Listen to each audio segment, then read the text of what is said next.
اس لیے دادی اور بہن ہی آئی ہیں۔ میری ساس میری نند کو اپنے ساتھ لے گئی تھی تو لڑکے کی دادی نے خوب پیار کیا تھا، وہ لڑکی بھی اچھی لگتی تھی، اس نے تو ابھی سے میری نند کو بھابھی کہنا شروع کر دیا تھا۔ جاتے ہوئے لڑکے کی دادی میری نند کے ہاتھ پر لڑکے کی تصویر رکھ گئی تھی، اس لڑکے کا نام احسن تھا۔ مہمانوں کے جاتے ہی میری چھوٹی نند نے نازیہ کے ہاتھ سے لڑکے کی تصویر اچک لی تھی۔ ماشاءاللہ وہ تو بہت ہی خوبصورت نکلا تھا۔ میری نند بھی اس کی تصویر دیکھ کر شرما گئی تھی، جبکہ میری ساس نے بھی تسلی کا اظہار کیا تھا۔ وہ کہنے لگی لڑکے کی دادی اور بہن دونوں ہی بہت سیدھی سادی سی تھی۔ احسن سے تو تم لوگوں کے ابو مل چکے ہیں، وہ بتا رہے تھے کہ لڑکا بھی بہت نیک اور سیدھا سادہ سا ہے۔ سچ کہوں نازیہ تو میرے دل کو بڑی ڈھارس مل گئی ہے۔ تم بتاؤ نازیہ، تمہاری کیا رائے ہے؟ میری نند نازیہ باجی بھی شرمائی شرمائی سی تھی، وہ بولی امی مجھے اس رشتے پر کوئی اعتراض نہیں ہے۔ پھر تو ہمارے گھر میں جیسے خوشیوں کا دورہ دورہ ہو گیا تھا، کوئی یہ نہیں جانتا تھا کہ یہ خوشیاں بہت عارضی ثابت ہوں گی، بلکہ یہ خوشیاں تو نہ ختم ہونے والی غموں اور پچھتاؤں کا دروازہ کھول جائیں گی۔ سب کچھ بہت اچھے سے انجام پا رہا تھا، کچھ بھی تو گڑبڑ نہیں تھی۔ میری نند بھی خوشی خوشی ہر چیز میں حصہ لے رہی تھی، وہ اپنے جہیز کے جوڑے خود شاپروں میں ڈال کے ٹانگتی رہتی تھی، اپنے جوتے بھی تو خود انہوں نے ہی پسند کیے تھے۔ اتنا ہی نہیں بلکہ انہوں نے بارات کے لیے پارلر بھی اپنی مرضی کا منتخب کیا تھا۔ سب کچھ اچھا بھلا تھا، کسی کے ذہن و گمان میں بھی نہیں تھا کہ میری نند دل ہی دل میں کیا ٹھان کر بیٹھی ہے۔ ہم سب بہت خوش تھے، میں نے تو ہفتہ بھر پہلے ہی ڈھولکی کا انتظام کر لیا تھا۔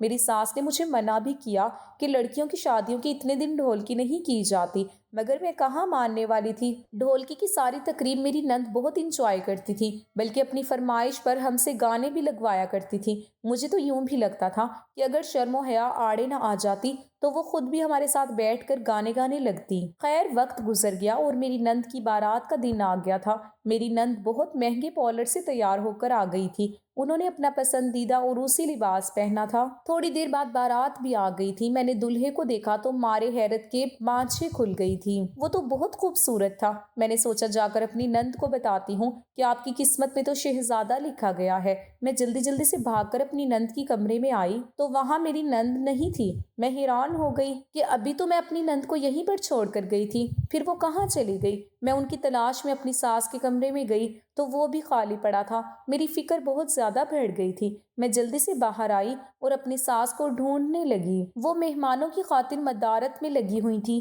میں ان کا ہاتھ پکڑ کر ایک کونے میں لے گئی تھی۔ میں بولی امی نازیہ باجی کہاں ہے؟ میری ساس کہنے لگی اپنے کمرے میں ہوگی۔ میں بولی وہ اپنے کمرے میں نہیں ہے اور آپ کے کمرے میں بھی نہیں ہے۔ میری ساس نے سر جھٹک دیا اور بولی یہی کہیں ہوگی، پیچھے ہٹو، مجھے مہمانوں سے ملنے دو۔ وہ اس انداز میں بات کر رہی تھی کہ انہیں کسی چیز کے غلط ہونے کا اندیشہ ہی نہ ہو۔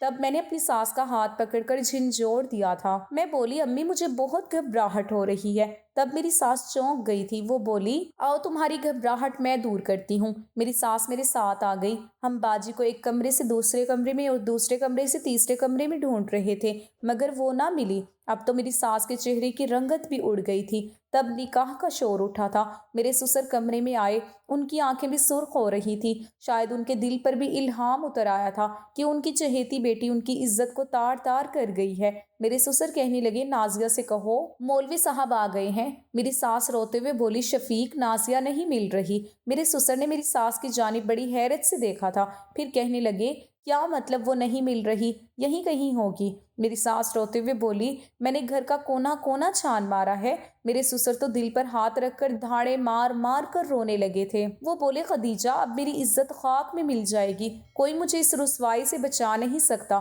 تم ہی کہو اب میں کیا کروں، لوگوں کا سامنا کیسے کروں، کیسے جا کر باراتیوں سے کہوں کہ تم لوگ خالی ہاتھ لوٹ چلو، کیونکہ میری بیٹی نے تو میری عزت نیلام کر دی ہے۔ میری ساس بھی روتی چلی جا رہی تھی، پھر وہ بولی شفیق آپ بستر پر لیٹ جائیں، میں جا کر بہانہ بنا دیتی ہوں کہ میرے شوہر کی طبیعت بہت خراب ہو گئی ہے، ایسے میں ہم اپنی بیٹی کو رخصت نہیں کر سکتے۔ میرے سسر بولے خدیجہ تم میں اتنا حوصلہ ہے؟ میری ساس نے اپنے آنسو پہنچے اور کہنے لگی آپ کی عزت بچانے کے لیے میں کچھ بھی کر سکتی ہوں۔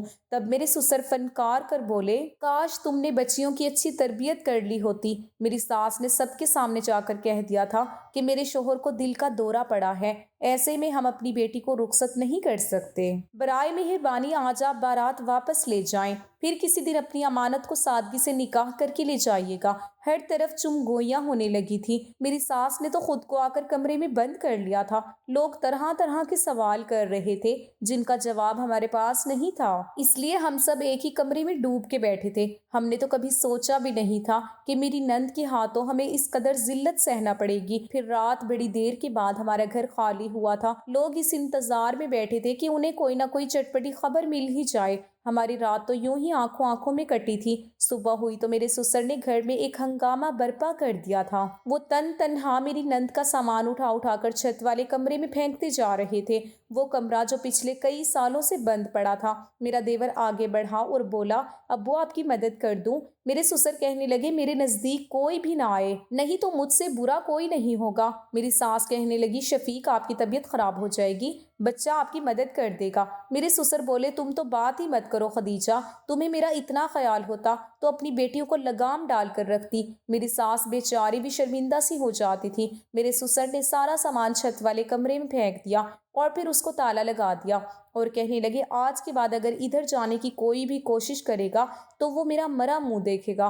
اس دن کے بعد ہمارے گھر میں عجیب سی صورتحال تھی، ہر فرد ایک دوسرے سے نظریں چرانے پر مجبور تھا۔ میرے سسر بھی ہم سب سے چھپ چھپ کر روتے تھے۔ میری نند کے جانے کے بعد سب نے بہت تنگی کاٹی تھی، مگر سب سے زیادہ مشکل حالات میری چھوٹی نند کو دیکھنے پڑے تھے، کیونکہ میرے سسر نے اس کا چھت پر جانا بھی بند کر دیا تھا۔ وہ جب بھی اسے دیکھتے تو طنز کرنے لگتے کہ یہ بھی اپنی بہن کی طرح میرا نام ڈبو کر چلی جائے گی۔ اس سانحے کے 2 ہفتے بعد میرے سسر میں اتنی ہمت ہوئی تھی کہ وہ اپنی دکان کھول لے، پر وہ زیادہ دیر اب دکان بھی نہیں چلاتے تھے۔ بہت جلدی گھر واپس آ جایا کرتے ہی وہ چھت پر چلے جایا کرتے تھے۔ جب وہ نیچے آتے تو بہت تھکے سے ہوتے، آنکھیں سرخ سی ہوتی، ان کے پورے وجود سے شکست خورد کی جھلک رہی ہوتی۔ میری ساس کہتی تھی کہ تمہارے ابو ہم سب سے چھپ کر چھت پر جا کر روتے ہیں۔ ہمیں تو یہ لگا تھا کہ میری نند کی شادی کا یہ قصہ ختم ہو گیا ہوگا، مگر 1 مہینے بعد لڑکے والوں کی طرف سے ہمیں فون آ گیا تھا۔ احسن کی دادی کہہ رہی تھی کہ ہم نے اتنا عرصہ آپ سے رابطہ اس لیے نہ کیا کیونکہ ہم ناراض تھے۔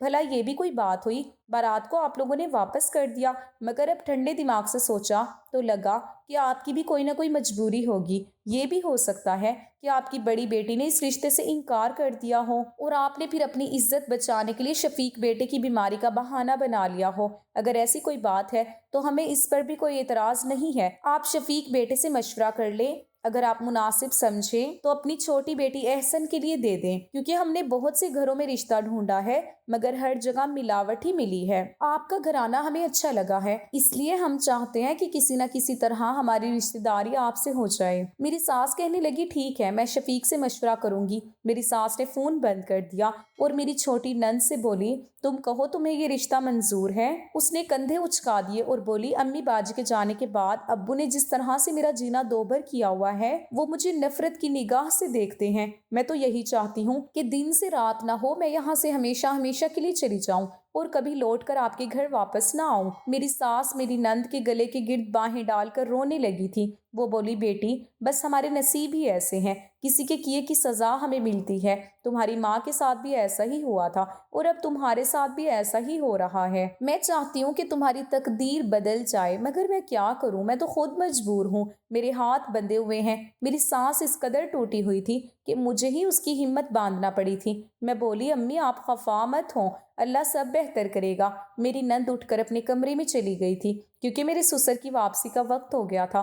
میری نند کہہ رہی تھی کہ آج میرا دل عجیب لہر میں دھڑک رہا تھا کیونکہ میری قسمت کا فیصلہ ہونا تھا۔ جیسے ہی گھر کا دروازہ کھلا میں اپنے کمرے کی کھڑکی میں آ کر بیٹھ گئی تھی۔ میرے سسر گھر داخل ہوئے تو انہوں نے اطراف کا جائزہ لینا شروع کر دیا۔ صحن کو خالی پا کر وہ دبے قدموں سے کچن میں چلے گئے تھے۔ مجھے ان کے انداز پر حیرت ہوئی تھی۔ پھر تھوڑی دیر بعد وہ کچن سے واپس آئے تو ان کے ہاتھ میں مجھے دودھ کا گلاس نظر آیا تھا۔ ان کا انداز ہنوز ویسا ہی تھا، وہ ادھر ادھر دیکھ رہے تھے جیسے وہ یہ کام بڑی رازداری سے کر رہے ہیں، حالانکہ یہ اتنی بڑی بات تو نہیں تھی۔ ایک مرد اپنے گھر کے کچن سے ایک گلاس کیا جتنا چاہے دودھ لے سکتا ہے۔ پھر میرا سسر وہ گلاس پکڑ کر آہستہ سیڑھیاں چڑھنے لگے اور چھت پر چلے گئے۔ میں ہکا بکا بیٹھی رہ گئی تھی۔ یہ سب جو ابھی میری نظروں نے دیکھا تھا یہ کیا تھا؟ یہ بات بہت عام سی تھی مگر میرے سسر کے خفیہ سے انداز نے اسے خاص بنا دیا تھا۔ پھر مجھے اس بات کی بھی فکر ہوئی کہ میری ساس میرے سسر کے آنے کے بعد کمرے سے کیوں نہ نکلی، کیونکہ میرے سسر جیسے ہی باہر سے آتے تھے میری ساس سب کچھ چھوڑ چھاڑ کر میرے سسر کے پاس آ جایا کرتی تھی، ان سے کھانے کا پوچھتی، پھر تازہ پھلکی بنا کر دیتی۔ میں دبے قدموں سے میری ساس کے کمرے میں گئی تو پتا چلا کہ وہ تو سو رہی ہیں۔ خیر میری سسر آدھے گھنٹے کے بعد چھت سے اتر آئے تھے، ان کی حالت عجیب سی ہو رہی تھی۔ آج زندگی میں پہلی بار مجھے اپنا سسر کچھ مشکوک سا لگا تھا۔ کیوں کا جواب فی الحال میرے پاس نہیں تھا۔ پھر میری ساس بھی نیند سے بیدار ہو گئی تو میرے سسر کے لیے کھانا بنانے لگی۔ میری ساس نے کھانا بنا کر میرے سسر کے سامنے رکھ دیا اور ان کے پاس ہی چارپائی پر جا کر بیٹھ گئی تھی۔ وہ کہنے لگی، شفیق، آج احسن کی دادی کا فون آیا تھا۔ میرے سسر لقمہ منہ میں ڈالنے ہی لگے تھے مگر ان کا ہاتھ وہیں پر رک گیا تھا۔ وہ بولے، کیا کہہ رہی تھی وہ؟ میرے سسر کے چہرے پر اس وقت بہت زیادہ اضطراب تھا۔ میں یہ سب اپنے کمرے کی کھڑکی سے دیکھ رہی تھی۔ میری ساس بولی، وہ کہنے لگی، اگر آپ اپنی بڑی بیٹی کا رشتہ ہمیں نہیں دے سکتے تو چھوٹی کا دے دیں۔ میرے سسر نے اسی وقت کھانا اٹھا کر پھینک دیا تھا۔ وہ غصے سے دھاڑ کر بولے، ان سے کہنا تھا کہ میری بیٹی کے نصیب بھی اتنے خراب نہیں ہوئے کہ تم جیسے بغیرت لوگوں کو رشتہ دے دیں۔ جہاں میں چوکی تھی وہی میری ساس بھی دنگ رہ گئی تھی۔ وہ کہنے لگی، شفیق، آپ کی اس بات کا کیا مطلب ہے؟ کیا وہ لوگ اچھے نہیں ہیں؟ میرے سسر نے نفی میں سر ہلا دیا اور کہنے لگی، آج کے بعد ان کا فون آئے تو بھی مت اٹھانا۔ تب میری ساس بھی غصے سے بولی، آپ کو تو اپنی عقل پر بہت یقین تھا، آپ کے خیال میں تو عورتیں کم عقل ہوتی ہیں، پھر آپ سے اتنی بڑی چونک کیسے ہو گئی؟ آپ کیسے نازیہ کا رشتہ ایسے لوگوں میں دے دیتے جو برے تھے؟ میرے سسر ادھر ادھر دروازوں کو ٹھڈے مارتے ہوئے گھر سے باہر نکل گئے تھے۔ میری ساس پھوٹ پھوٹ کر رونے لگی تھی۔ وہ بولی، نازیہ، تم نے میری زندگی خراب کر دی، میں تمہیں کیا کہوں اب؟ میں بھی عجیب سی ذہنی تناؤ سے گزر رہی تھی۔ اب میں لاشعوری طور پر میرے سسر کی نقل و حرکت پر نظر رکھنے لگی تھی۔ بہت عجیب سے ہو گئے تھے، ایسا لگتا ہی نہیں تھا کہ وہ میرے سسر ہوں۔ وہ تو کوئی بہت ہی اتفاق سے انسان لگتے تھے۔ کبھی کبھار ایسا بھی ہوتا ہے نا کہ انسان کے اعمال ان کے چہروں سے جھلکنے لگتے ہیں۔ میرے سسر کے اعمال بھی ان کے چہرے سے جھلکنے لگے تھے۔ ان کا چہرہ ایسا ہو گیا تھا کہ دیکھ کر ہی ڈر لگنے لگا تھا۔ اس لیے میری چھوٹی نند تو ان سے چھپ چھپ کر ہی رہتی تھی۔ وہ جتنی دیر گھر میں ہوتے